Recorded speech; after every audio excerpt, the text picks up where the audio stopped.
This week, I got to do science with the first grade class at my son's school as a chaperone on a field to, where did we go, Theo? Nichole Forest, yeah. And it was absolutely delightful. If you ever get a chance to go on like a nature field trip with first graders, don't miss the opportunity.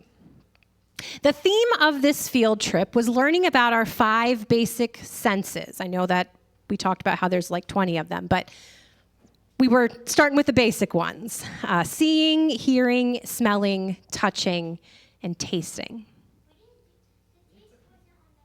They told us not to taste anything except our lunches, right? Yeah. The what?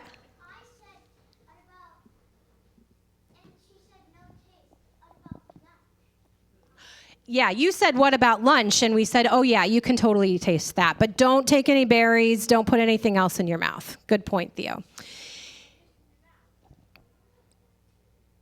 Okay, so the forest was our classroom. And the staff from the Nichole Forest Environmental Education Center were our teachers for the day. Now, when we arrived, each child was given a clipboard with an observation sheet on it. And we were divided into 4 groups. This was my adorable group, by the way. You are in the front, yep. And each group got our own guide. Our guide was Miss Becca, who I actually know, and it was like this beautiful, glorious reunion. But each guide led the groups in 4 different directions throughout the park, taking each group on their own individualized sensory tour. While we were walking, Miss Becca would have us stop every once in a while and ask us to quiet our bodies enough to study the environment. What do you see? She would ask. What do you hear? What do you smell? What do you feel? Hold on. I'm going to get there. Yeah. Our first stop was to this little bridge. Do you remember? All right. So our first stop was to this little wooden bridge overlooking a pond. Miss Becca told us to proceed very quietly because we didn't want to disturb any wildlife that might be out, and to take a seat facing the water. And then she invited us once again to take in our surroundings. What do you see? What do you hear? What do you smell? And what do you feel? Only this time, she told the kids to take out their observation sheets. You can kind of see them with their little clipboards on the bottom. And she told them to write words, if they knew how to write words, numbers, or to draw pictures to show what they were observing. She also asked us to write down any wonderings we had, and we had a lot of wonderings, didn't we, Theo? What animal, Theo, did we see in the water and on the rocks? Turtles, yep. And how many did you see? 12, yep. And do you remember what that big white pole was in the water? What was that for? Exactly, how deep the water is. And that would probably go up and down based on rainfall, right? So she asked us what we felt on our skin, and we felt the wind. And then she had us turn around, and you can see most of us are looking the other way. And she told us to close our eyes and to lift our face upward. She asked us what we felt. We felt the sun. It was warm and it was bright. And she even pointed out that, like, just a moment ago, our backs were really warm. A lot of us had taken off our sweatshirts because it had gotten really, really warm. We were right in the sun. And then when the sun went behind the trees, we all of a sudden got cold. Put the sweatshirts back on. She also gave us some fun facts. And I'm wondering, Theo, if you remember, how do turtles breathe during the winter when they are at the bottom of the water? Yeah. Did you know turtles breathe through their butts when they're underwater? Had no idea. Yeah. So I sat down with the kids, taking in my surroundings along with them. I, too, found myself curious, allowing myself to be captured by what I was sensing and allowing my own wonderings to arise. It felt almost meditative. I'm kind of a serious person, so of course I turned it serious. But we were in no rush and in no way meant to interrupt the natural order. We weren't supposed to touch the turtles. We weren't supposed to throw rocks into the water. We weren't supposed to do anything but just watch.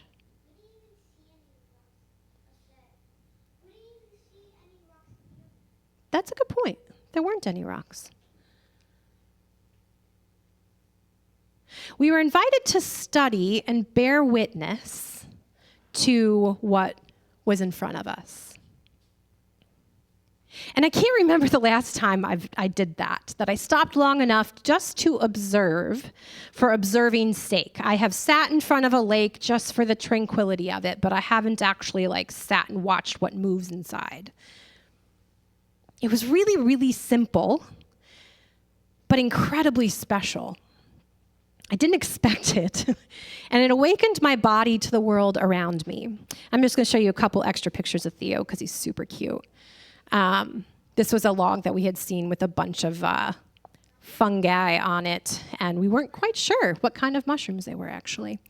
And then we also were paying attention to colors, so we used these paint cards, that you get at Home Depot if you're going to paint the walls, and see what we could match out in the wild.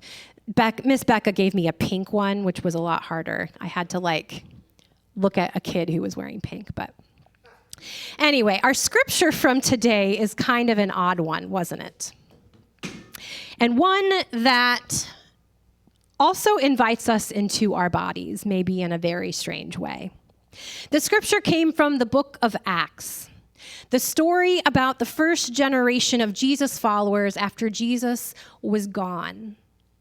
They were forming the church, and they were spreading the gospel message of Jesus Christ to the ends of the earth as they knew it. What had started as a very Jewish tradition was now expanding to include Gentiles, or people who weren't Jews. And our teacher, Paul, the one who was preaching on and on, was a missionary who began this expansion of inclusion, of more and more people being invited to the table. And he was doing this, and he was starting churches kind of everywhere he was going. So he wasn't going to be the long-term pastor. He was going to be hey, here's the message. Get your people together. I'm going to go to the next place. Sometimes. Pretty planted here. But this was a major shift in the spread of Christianity, as Jesus himself ministered primarily to his people in the 3 years that he was on mission. To his people, to the Jewish people. The disciples who had walked with him were still primarily ministering to the Jews as well, so this was new territory. And Paul is an entirely interesting character. We can talk about that another time. But in today's short reading, Paul is on his third missionary journey. And this was his third time in Troas, a region on the western coast of modern-day Turkey. During this trip, he stayed a week, and this was his last night with them. So it was very special.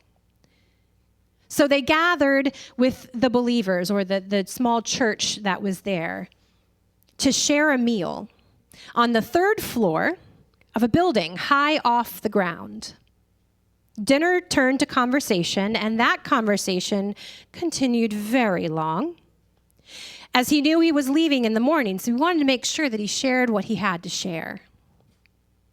However, around midnight, Paul is still talking on and on, which I just love that language, because everybody knows what it's like to listen to a long-winded preacher.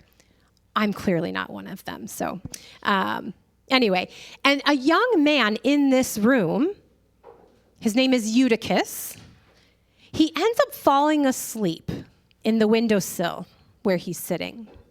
And at first glance, this seems like a funny story. A preacher putting a young man to sleep with his preaching.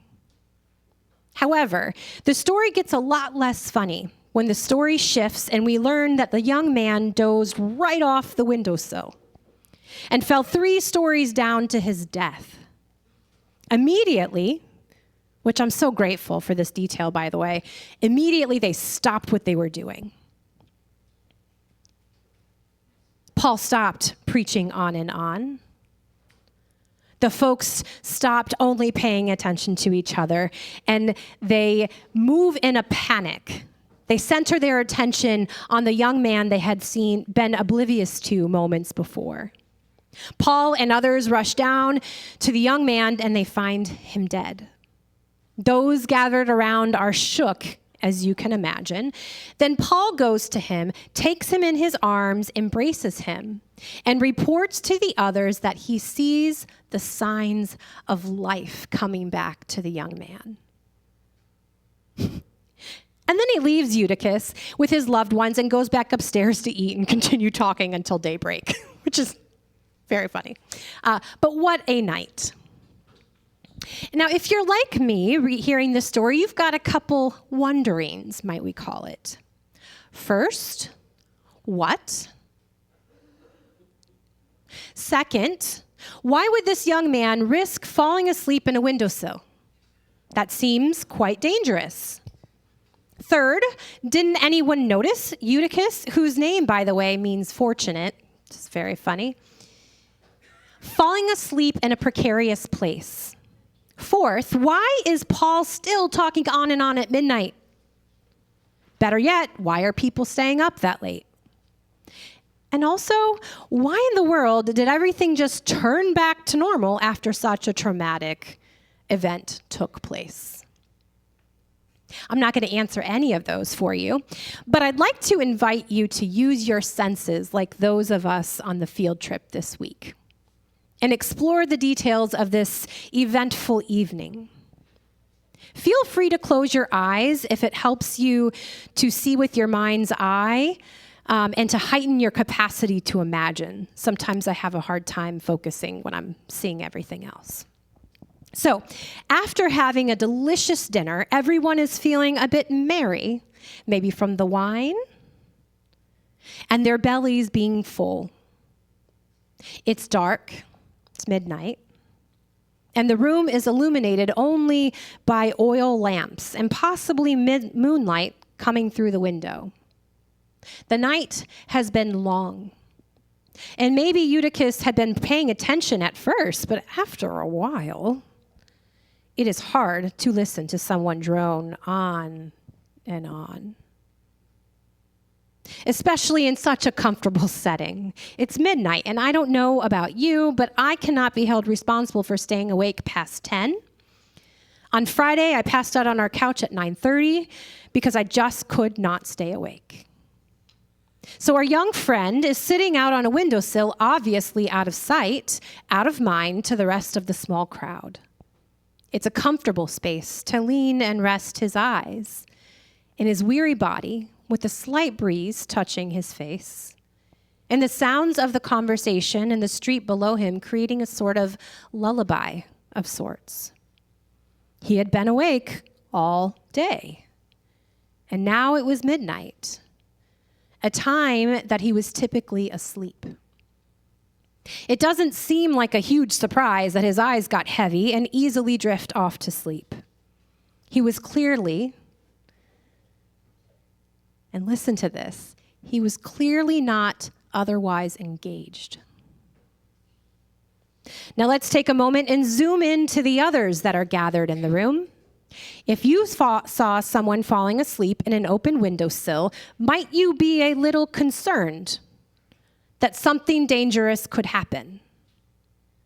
The mama bear in me wants to snap at Eutychus and say, hey, get off of that windowsill before you get yourself hurt. But you also know those late night talks that you can't seem to pull yourself away from, right? Where the world around you slips away and the finer details begin to soften in the background. Your attention focused laser-like to the conversation, and after all, this was the final night with Paul. Those who were there wanted to soak up every moment. I can imagine those in the room thinking that if a guy was falling asleep, that's on him. He is the one missing out. Or really, more than likely, what guy? If you've closed your eyes, feel free to open them now. Can you picture this scene? Can you feel the warmth and the tranquility of the room? Can you relate to being pushed to the outside of a conversation, maybe late in the evening when your parents can't quite seem to pull themselves away?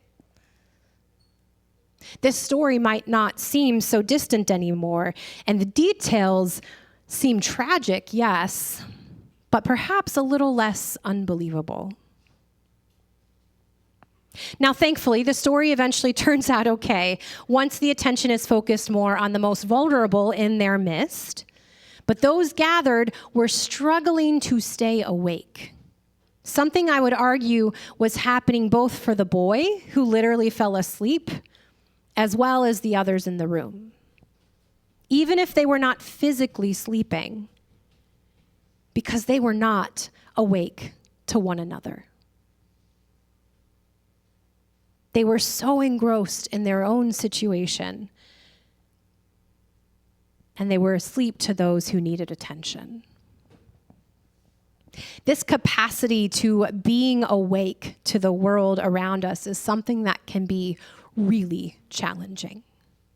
Sometimes, like the young man, our own narrative and the circumstances around us are too overwhelming. How could you not fall asleep?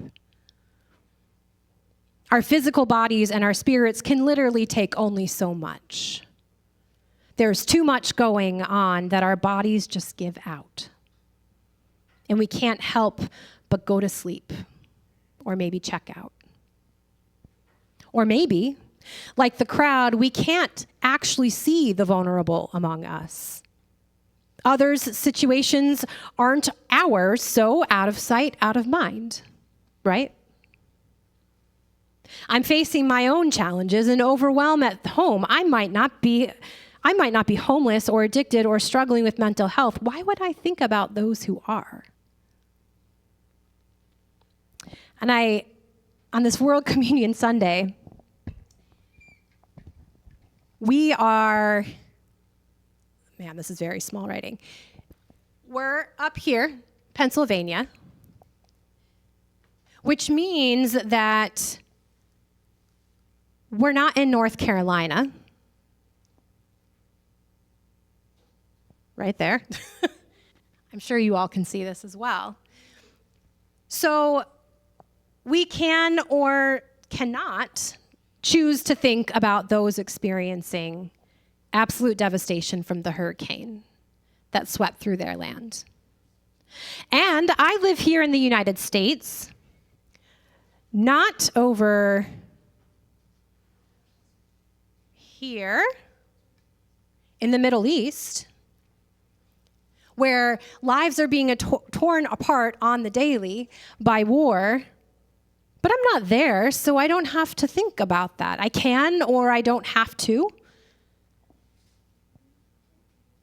And we probably could think of about 100 other examples here, couldn't we? On World Communion Sunday, we are reminded that we live in a narrative so much bigger than just our own. That we are part of a global community, and that while our individual lives can easily consume our minds, we worship a God who cares for and loves all of us. And therefore, we are connected and we need each other. But I get that this is super complex and complicated, and lots of us struggle with a lot of different things when we're talking about staying awake to the world, especially the world outside of ourselves. So I'm going to invite you into some conversation about this, and I want to give you a couple questions to consider. And then when you feel comfortable, you can share if you'd like.